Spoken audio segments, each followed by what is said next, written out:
అస్థికల్లా ఉన్నాయేంటి? ఒకవేళ ఇవి రఘురాం అస్థికలా? తండ్రి అస్థికలా? చిచి, అస్థికలు ఇంట్లో దాచడం ఎట్రా నామహం మండ. ఇది ఇల్లు అనుకుందా, శ్మశానం అనుకుందా? నిజంగానే దానికి పిచ్చి పట్టినట్టుంది. చిచి, అవి తీసి బయటపడే.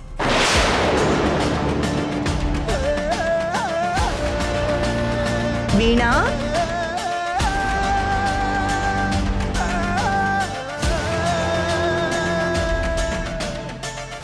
పార్వతి,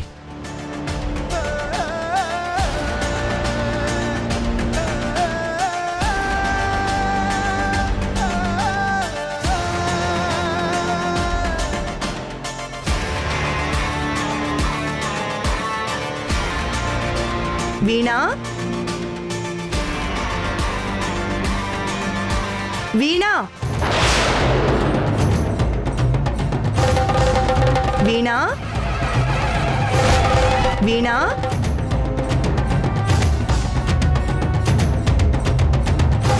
చెప్పకుండా వెళ్ళిపోయిందేంటి?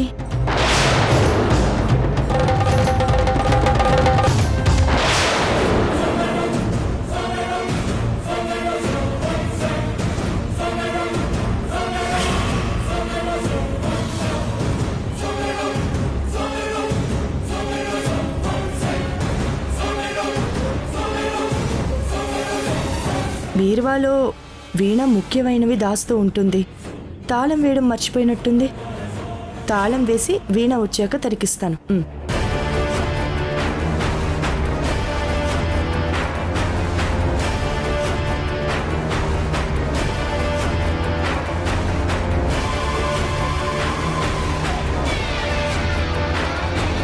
రా.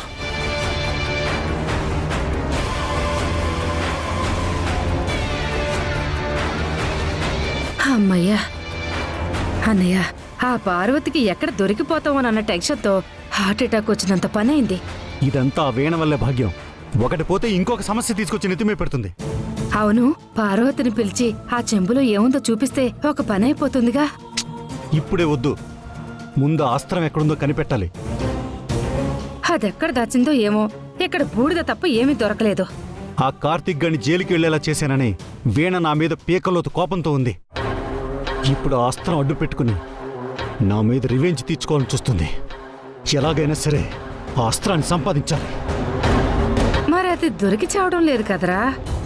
అదేంటో ఆ వీణ నోటి నుండి చెప్పించేలా చేస్తాను. పద.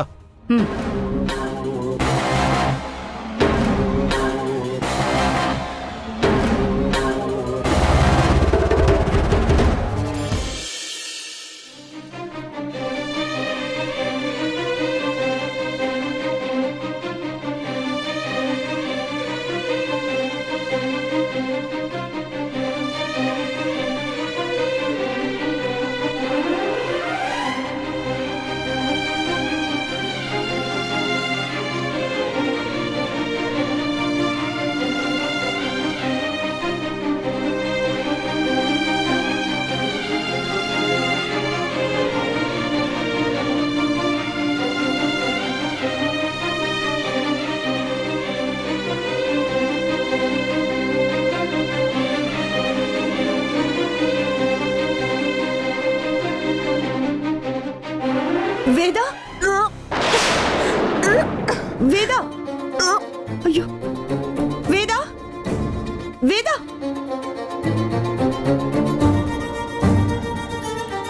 ఏమైంది? జాగ్రత్తమ్మా. రామ్మారా, రామ్మా, కూర్చో, కూర్చో. వామిటింగ్స్ ఆగట్లేదు అత్తయ్య. అవునా? అది తగ్గాలంటే నా దగ్గర ఒక చిట్కా ఉంది, తీసుకొస్తా నిండు.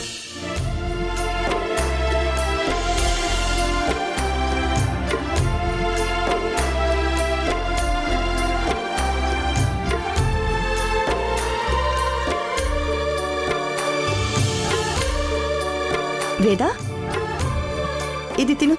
దెబ్బకి వాంతులు ఆగిపోతాయి. తిను. ఇప్పటికిప్పుడు మీకు మామిడికాయలు ఎక్కడ దొరికాయి అత్తయ్య? మన పెరట్లోని చెట్టుకి కాసాయిలే. వేదా, ఇప్పుడు నువ్వు అసలే వట్టి మనిషివి కూడా కాదు. బాగా రెస్ట్ తీసుకోవాలి. మునపట్టిలా పని చేస్తానంటే నేను ఒప్పుకోను. కాలు కింద పెట్టావే అనుకో. నీకు ఏది కావాలన్నా నన్ను అడుగు, నేను చేసి పెడతాను. చివరికి మంచినీళ్లు కావాలన్నా నన్ను పిలు, నేను తెచ్చిస్తాను. కడుపుతో ఉన్నప్పుడు ఇంకా రకరకాల వంటలు తినాలనిపిస్తూ ఉంటుంది. నీకేమేం తినాలనిపిస్తుందో మొహమాట పడకుండా చెప్పు, చిటికలో తీసుకొస్తాను. మీకు శ్రమ ఎందుకులే అత్తయ్య. మీ అమ్మ అడిగితే కూడా ఇదే మాట చెప్తావా వేద?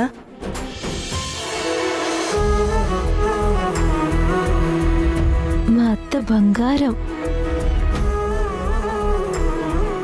నీకు ఏం కావాలన్నా చెప్పు, వెంటనే చేస్తాను. నాటుకోడి పులుసు, రొయ్యల వేపుడు, fish fry, fish curry, chicken roll, ఇంకా ఇలాంటివన్నీ చేసుకుని రండి. సరే, అన్నీ చేస్తాను. నువ్వు అందమైన కలల కంటూ రెస్ట్ తీసుకో, సరేనా? అమ్మమ్మ, ఆ, నాకు కూడా చికెన్ లెగ్ పీస్ ఫ్రై తీసుకొని రా. అలాగే మేడం. నేను తెచ్చే వరకు అత్తయ్యతో కబుర్లు చెప్తూ ఉండు, సరేనా? సరే.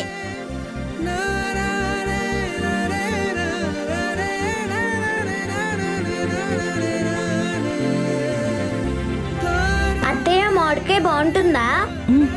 అయితే నేను తింటా. అబ్బా, చాలా బాగుంది.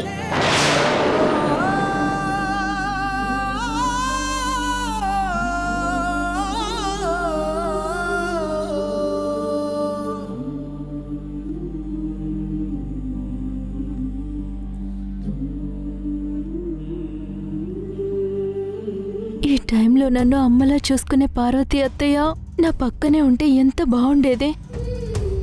కానీ విధిరాత మా అందరినీ దూరం చేసింది.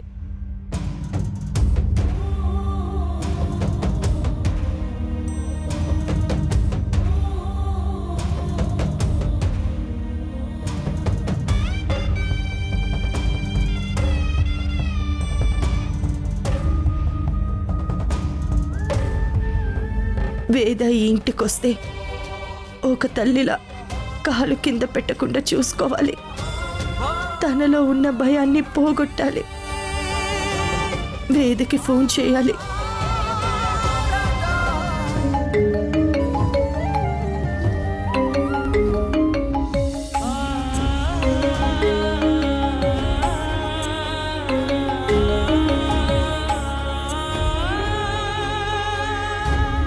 అత్తయ్య, ఎలా ఉన్నారు?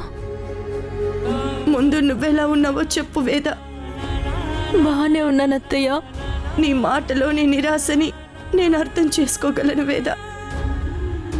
డాక్టర్ పెట్టిన టైం గడవడం కోసం కళ్ళల్లో ఒత్తులేసుకొని మరీ ఎదురు చూస్తున్నాను.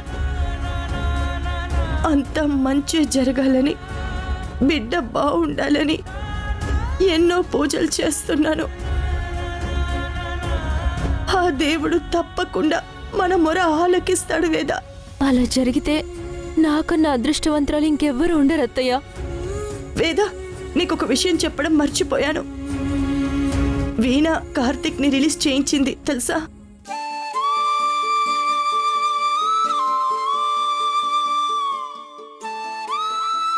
నిజమా అత్తయ్య? అవును వేద. కానీ విషయం కలిపిందెవరో తెలిసే వరకు మా మీద పడ్డ నింద అలాగే ఉంటుంది వేద.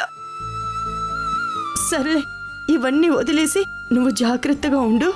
అలాగే అత్తయ్య. అక్కడ వాళ్ళనే మాటలు నువ్వు అస్సలు పట్టించుకోవద్దు. తొందరలోనే అన్ని సమస్యలు పోయి అందరం మళ్ళీ కలిసుంటాం. వేద, నువ్విక్కడికి వచ్చేసేయమ్మా. నాకు రావాలనే ఉంది అత్తయ్య, కానీ శ్రీకి ఒకసారి చెప్పి చూస్తాను. అలాగేనమ్మా, ఉంటాను. సరే అత్తయ్య.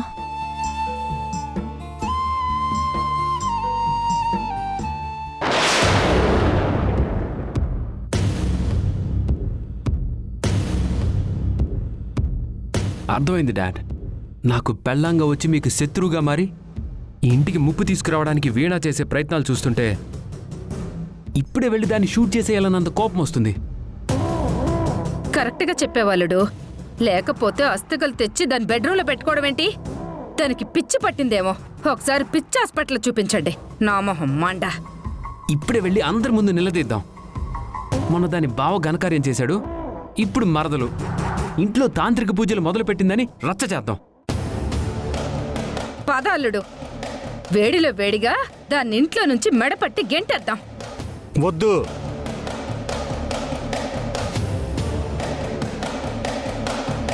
Why dad? ఎందుకు వదిలేయాలి? నో డాడ్, దాన్ని వదలకూడదు. ఆ వీణ మన కింద సెట్ చేసిన ల్యాండ్మైన్ లాంటిది. తొందరపడి డిఫ్యూజ్ చేయకపోతే మనమే పోతాం. ఆవేశం ఆలోచనని ఎప్పుడు చంపేస్తూనే ఉంటుంది రిషి. ఇప్పుడు వీణ విషయంలో నీ ఆవేశం అనర్థానికి దారితీస్తుంది. నా శత్రువు రఘురామ్ అస్థికలు తెచ్చి మన ఇంట్లోనే పెట్టిందంటే ఎంత దమ్ము ధైర్యం ఉండాలి. మనల్ని ఏదో చేయాలని ఎత్తుగడ ఉంటేనే ఆ పని చేస్తుంది. సో వీణని ఇప్పుడు ఏమాత్రం కదిలించినా మనకే నష్టం. అలాగని చచ్చిపోవడానికి రెడీ అవ్వమంటావా? లేదు, ఇప్పుడు వీణ దగ్గర ఉన్నది అస్థికల కొండ కాదు, టైం ఫిక్స్ చేసిన టైం బాంబు లాంటిది. ఆ బాంబు పేల్చి మనల్ని ఇబ్బంది పెట్టడానికే ఆ పని చేసి ఉంటుందని నా అనుమానం. అలాంటప్పుడు ముహూర్తాలు చూస్తూ కూర్చోకుండా ఆ కుండ సంగతేంటో ఇప్పుడే తేల్చేయడం బెటర్ కదా. అసలు ఎందుకు ఆగమంటున్నావు? ఇంట్లో అస్థికలు పెట్టడం తప్పు. ఇప్పుడు ఆ టాపిక్ రైజ్ చేసి రచ్చ చేస్తే ఆ తర్వాత వీణ చేయబోయే ఎత్తు మనకు తెలీదు. అలాగని నష్టం జరిగే వరకు ఎదురు చూస్తూ కూర్చోమంటారా? కాదు, వీణకి ఇంకో తప్పు చేసే అవకాశం ఇద్దాం. ఎస్, అదే చేద్దాం. ఆ కుండని మనం చూసినట్టు వీణకి తెలీదు. మనం కూడా ఏమీ తెలియనట్టు నటిద్దాం. ఛాన్స్ వచ్చినప్పుడు తను చేసిన తప్పుల్లో ఈ కొండని ఇంట్లో పెట్టిన తప్పును కూడా కలిపి ఊపిరి ఆడకుండా ముప్పెట దాడి చేద్దాం. అప్పుడు వీణ గోతులు పడి తనకు తానే కప్పెట్టుకునేలా చేద్దాం. అప్పటి వరకు ఓపిగ్గా ఎదురు చూడాలి. అది సరే అన్నయ్య, ఈ లోపు ఆ గదికి ఆ బీరువాకి ఒక మారుతాళం తయారు చేసి పెట్టుకుంటే బెటర్. లేదంటే ఆ పార్వతి ఏదో ఒక రకంగా మన పనికి అడ్డుపడుతూనే ఉంటుంది. ఇక్కడ వీణని అడ్డుకోవటంతో పాటు అక్కడ శ్రీవేదలు ఎలా ఉన్నారో కూడా చూసుకోవాలి భాగ్యం. ఈ గొడవల వల్ల నా కొడుకు కోడలు ఇల్లు వదిలిపెట్టి వెళ్ళిపోయారు. వీణని సాధించాలి, వాళ్ళని ఇంటికొచ్చేలా చేయాలి. అక్కడ నా కొడుకు పెంకిటింట్లో ఉండాల్సిన కర్మ పట్టింది. ఇంటికి వారసుని ఇవ్వబోయే వేదశ్రీలు కడుపు ఉంటుందో పోతుందో తెలియక ప్రతి క్షణం ఎంత టెన్షన్ పడుతున్నారో, ఎంత నరకం అనిపిస్తున్నారో. వేద, నా వాచ్ ఎక్కడుంది? వేద, నా షూ రెడీ చేసావా?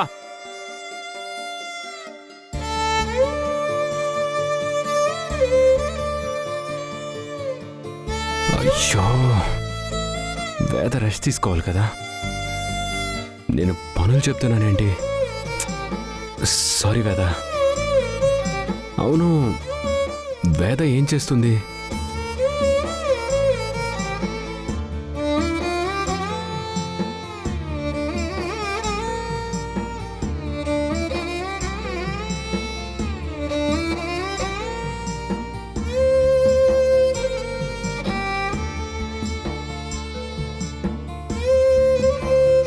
టెన్షన్స్ అన్నీ మర్చిపోయి ఎప్పుడు ఇలాగే ఆనందంగా ఉండాలి వేద.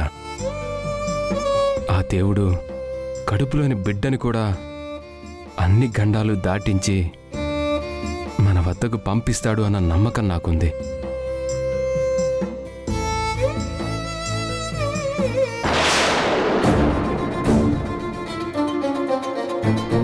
వేద, ఫీవర్ వచ్చి ఒళ్ళంతా కాలిపోతుంది. పద, హాస్పిటల్కి వెళ్దాం. టెన్షన్ పడకు శ్రీ, తగ్గిపోతుందిలే. అంత కేర్లెస్గా ఉంటే ఎలా వేద? టైంకి నర్స్ కూడా అర్జెంట్ పని మీద బయటికి వెళ్ళింది. నాకేం కాదులే శ్రీ, నువ్వు ఆఫీస్కి వెళ్ళు.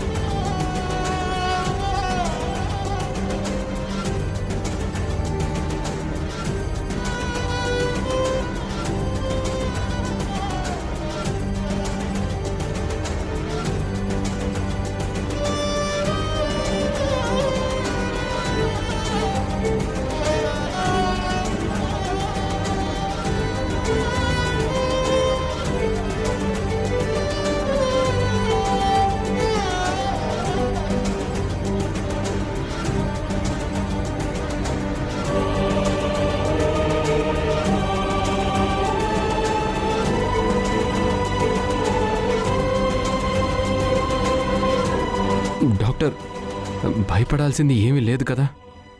ఇంకొక 3 రోజులు ఇలాగే ఉంటే ఆ తర్వాత చెకప్ చేద్దాం అనుకున్నాం. కానీ ఇప్పుడే శాంపిల్స్ తీసుకుని టెస్ట్ చేయాల్సిన పని పడింది.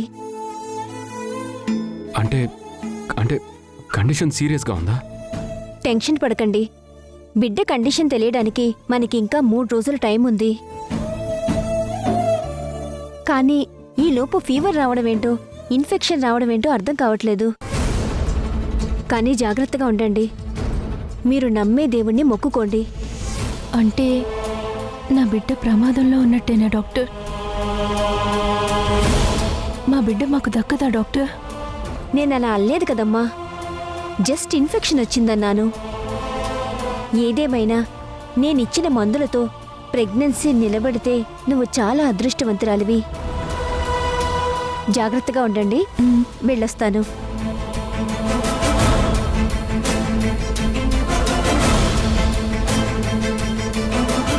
బంగారం,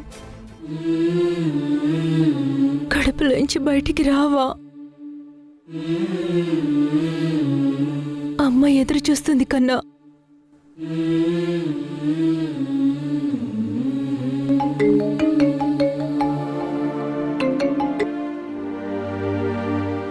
మేనేజర్, ఈరోజు నేను ఆఫీస్కి రావడం లేదు. ఏమైనా అవసరం ఉంటే కాల్ చేయండి, రెస్పాండ్ అవుతాను.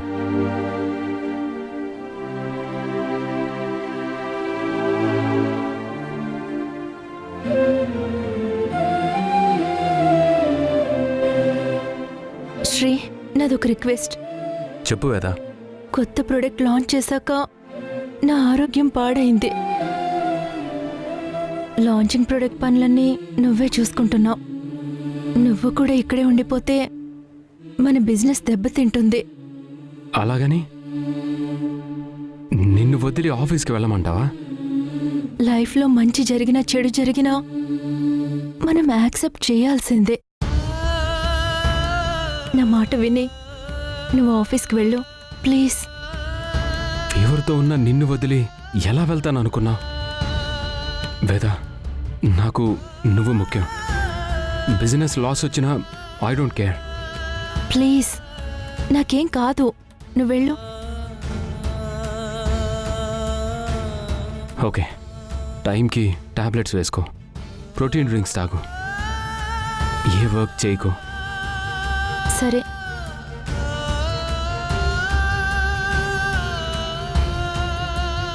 శ్రీ ఆఫీస్కి వెళ్ళాక అక్కడ కార్తీక్తో గొడవ పడే ఛాన్స్ ఉంది. శ్రీ, 1 మినిట్.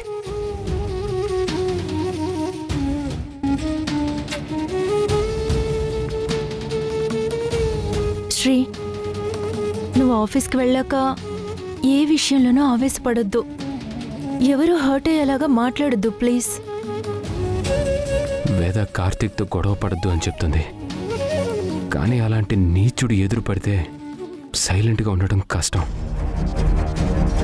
కానీ ఇప్పుడు నా మనసులో ఉన్న కోపాన్ని వేద ముందు బయట పెట్టకూడదు. అలాగే వేద, నువ్వు చెప్పినట్టే చేస్తాను. నువ్వు రిలాక్స్గా ఉండు.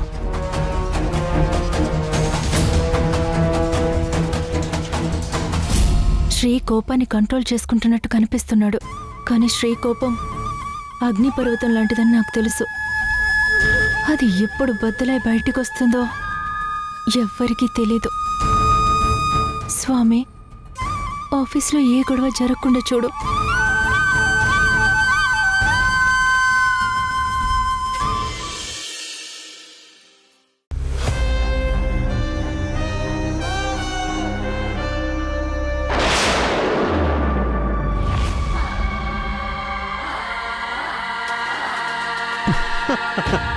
Super. Saraswati textiles board of director వీణనే భయపెట్టానంటే నేనెంత గొప్పవాడో నాకు ఇప్పుడు అర్థమవుతుంది. నీ కళ్ళలో భయం చూస్తుంటే భలే హ్యాపీగా ఉంది వీణ. అలాగే నీ కళ్ళలో ఓటమి బాధ అలాగే కనబడుతుంది. అది నాకు ఇంకా ఆనందాన్ని ఇస్తుంది. ఇలాంటి సిల్లీ థింగ్స్తో భయపెట్టి సంతోషించాల్సిందే తప్ప నీకు రియల్గా నన్ను ఓడించే సత్తా కానీ స్థాయి కానీ నీకు లేవు మిస్టర్ లోక్నాథ్. ఈ లోక్నాథ్ స్థాయిని చాలా తక్కువ అంచనా వేస్తున్నావు వీణ. నువ్వు వేసే ఎత్తులు పై ఎత్తులు ఏ స్థానానికి వేస్తున్నావో ఆ మాత్రం గెస్ చేయలేను అనుకున్నావా? ఇప్పుడు నువ్వు కూర్చున్న కుర్చీతో పాటు బయట గేట్ దగ్గర వాచ్మెన్ కుర్చీలో కూర్చునే అర్హత కూడా లేకుండా చేయడమే నా టార్గెట్. అది చేసే తీరతాను. కలలు రాత్రిపూట కనాలి మావయ్య గారు, పగటిపూట కాదు. కల కాదు. నువ్వు నా మీదకి ఏదో అస్త్రం తెచ్చాను, దాంతో నా అంతు చూస్తానని చెప్పావు కదా. అదేంటో తెలుసుకుందామని నీ రూమ్కి వెళ్ళి వెతికితే చాలా విషయాలు తెలిసే. ఇప్పుడు అవే నాకు ఆయుధాలుగా మారాయి. నీ అంతు చూడబోతున్నాయి.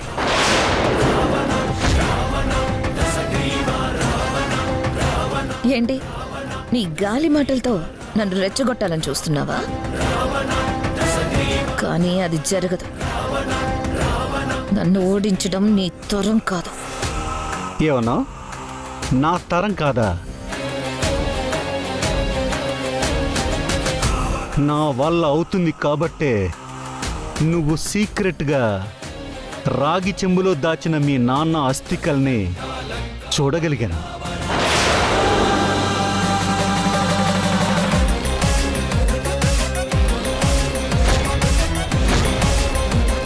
వాటిని పట్టుకోగలిగాను.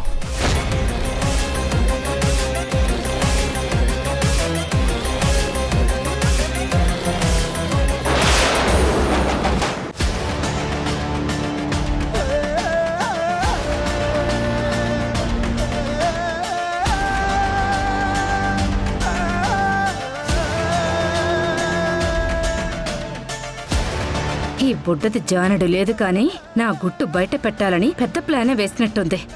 అదేంటో తెలుసుకోవాలి.